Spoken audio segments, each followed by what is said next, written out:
Dilim, grabe. Wala na namang hintuan to. Hanggang sa atin na naman to. Hindi ko alam kung magbabagbagin ba ako, Paso de Blas, so Punturin. Hindi ko alam, no? Kasi malalaman lang natin pag nakita natin yung traffic.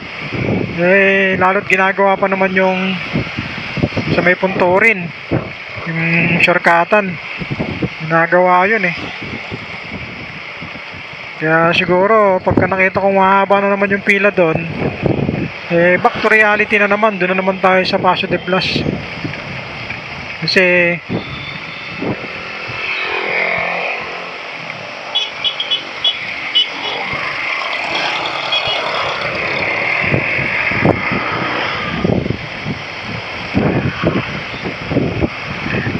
dito mga boss, tandaan nyo, meron ditong may part dito na sira-sira yung left side. Huwag nyong dadaanan kasi in case na matuling kayo, pwede kayong sumemplang. Lagi kayong kakanan sa part na to, ha.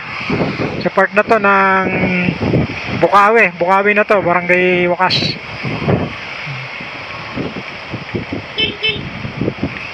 Ayan o. Ayan. Ingatan nyo yan mga boss, lalo tayo mga nakamotor. Huwag kayong kakain doon o halimbawa matuling takbo na yun, semplang kayo ron. Traffic na naman din eh. Talagang puro traffic na talaga to pag ganito. Wala nang mababago rin eh.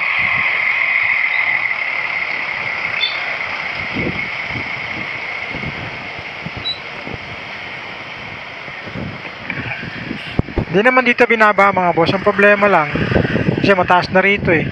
Yung traffic kasi unang-una may eskwelahan dyan, tapos may ginagawang kalsada, so nagkakaroon ng pagkaimbudo dun sa part na yun, kaya nagiging masikip yung daanan dito.